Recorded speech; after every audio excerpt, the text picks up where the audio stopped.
राजस्थान में 2 चरणों में होने वाले लोकसभा चुनाव संपन्न हो चुके हैं, जिसका परिणाम 4 जून को आने वाला है।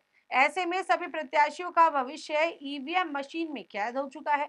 इसी कड़ी में भाजपा की बात करें तो राजस्थान में लोकसभा की 25 सीटों को लेकर भले ही भाजपा नेता क्लीन स्वीप का दावा कर रहे हैं, लेकिन अमित शाह ने सीटों के कम होने का बयान देकर सबको चौंका दिया है। दरअसल अमित शाह ने एक इंटरव्यू में कहा कि राजस्थान में उनकी ज्यादा नहीं, एक दो सीट कम रह सकती है। ऐसे में अमित शाह के इस बयान ने राजस्थान भाजपा के नेताओं को परेशानी में डाल दिया है, क्योंकि कांग्रेस नेता लगातार राजस्थान में अपनी सभी सीट के जीतने का दावा कर रहे हैं। सियासी चर्चाओं में यह भी है कि जिस सीट के विधायक चुनाव लड़ रहे हैं, वहां से भाजपा कमजोर होती है तो नजर आ रही है। अगर भाजपा कुछ सीटों पर हार रही है तो सबसे बड़ा सवाल है कि राजस्थान में इस बार भाजपा का गणित क्यों गड़बड़ाया है?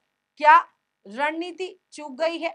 असल में इस बार राजस्थान में भाजपा का गणित बिगड़ने में अन्य समीकरण के अलावा राजस्थान के 7 विधायकों ने भी बड़ी भूमिका अदा की है। विधानसभा का चुनाव जीतने के बाद इन नेताओं ने लोकसभा चुनाव में भी अपनी ताल ठोकी है और न केवल मजबूती से चुनाव लड़ा है, बल्कि भाजपा के सारे समीकरण भी बिगाड़ दिए हैं। वर्तमान में कांग्रेस से विधायक हरीशचंद्र मीणा टोंकसभा माधोपुर लोकसभा सीट से, ललित यादव अलवर लोकसभा सीट से और ब्रजेंद्र ओला झुंझुनू लोकसभा सीट से।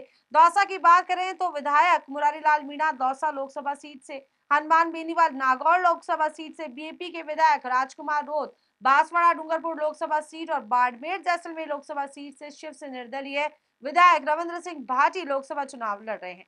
ऐसे में इन सीटों पर इन विधायकों की प्रतिष्ठा पर भी दांव लगा हुआ है। इस चुनाव में इन विधायकों के पास खोने के लिए कुछ भी नहीं है, लेकिन उनकी प्रतिष्ठा जरूर दांव पर है। लोकसभा चुनाव जीतेंगे तो देश की सबसे बड़ी पंचायत संसद भवन तक पहुंचेंगे। अगर जबकि हारने पर भी बतौर विधायक राजस्थान में काम करने का अवसर इनके पास रहेगा। लेकिन यह जरूर है कि इन बड़े और कद्दावर नेताओं का चुनावी मैदान होने से इस बार का चुनाव बेहद दिलचस्प, रोचक और भाजपा के लिए परेशानी भरा हो चुका है। तो फिलहाल के लिए इतना ही। देखते रहिए पंजाब केसरी राजस्थान। नमस्कार।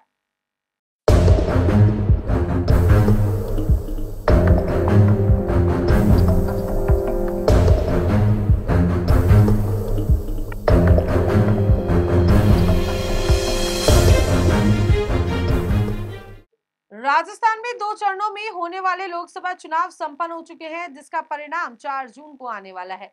ऐसे में सभी प्रत्याशियों का भविष्य ईवीएम मशीन में कैद हो चुका है। इसी कड़ी में भाजपा की बात करें तो राजस्थान में लोकसभा की 25 सीटों को लेकर भले ही भाजपा नेता क्लीन स्वीप का दावा कर रहे हैं, लेकिन अमित शाह ने सीटों के कम होने का बयान देकर सबको चौंका दिया है। दरअसल अमित शाह ने एक इंटरव्यू में कहा कि राजस्थान में उनकी ज्यादा नहीं, एक दो सीट कम रह सकती है। ऐसे में अमित शाह के इस बयान ने राजस्थान भाजपा के नेताओं को परेशानी में डाल दिया है, क्योंकि कांग्रेस नेता लगातार राजस्थान में अपनी सभी सीट के जीतने का दावा कर रहे हैं। सियासी चर्चाओं में यह भी है कि जिस सीट के विधायक चुनाव लड़ रहे हैं, वहां से भाजपा कमजोर होती है तो नजर आ रही है। अगर भाजपा कुछ सीटों पर हार रही है तो सबसे बड़ा सवाल है कि राजस्थान में इस बार भाजपा का गणित क्यों गड़बड़ाया है?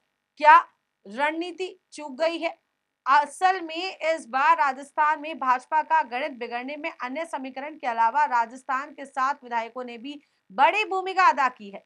विधानसभा का चुनाव जीतने के बाद इन नेताओं ने लोकसभा चुनाव में भी अपनी ताल ठोकी है और न केवल मजबूती से चुनाव लड़ा है, बल्कि भाजपा के सारे समीकरण भी बिगाड़ दिए हैं। वर्तमान में कांग्रेस से विधायक हरीशचंद्र मीणा टोंकसभा माधोपुर लोकसभा सीट से, ललित यादव अलवर लोकसभा सीट से और ब्रजेंद्र ओला झुंझुनू लोकसभा सीट से। दौसा की बात करें तो विधायक मुरारीलाल मीणा दौसा लोकसभा सीट से, हनुमान बेनीवाल नागौर लोकसभा सीट से, बीएपी के विधायक राजकुमार रोध बांसवाड़ा डूंगरपुर लोकसभा सीट और बाड़मेर जैसलमेर लोकसभा सीट से शिव से निर्दलीय विधायक रविंद्र सिंह भाटी लोकसभा चुनाव लड़ रहे हैं। ऐसे में इन सीटों पर इन विधायकों की प्रतिष्ठा पर भी दांव लगा हुआ है। इस चुनाव में इन विधायकों के पास खोने के लिए कुछ भी नहीं है, लेकिन उनकी प्रतिष्ठा जरूर दांव पर है। लोकसभा चुनाव जीतेंगे तो देश की सबसे बड़ी पंचायत संसद भवन तक पहुंचेंगे।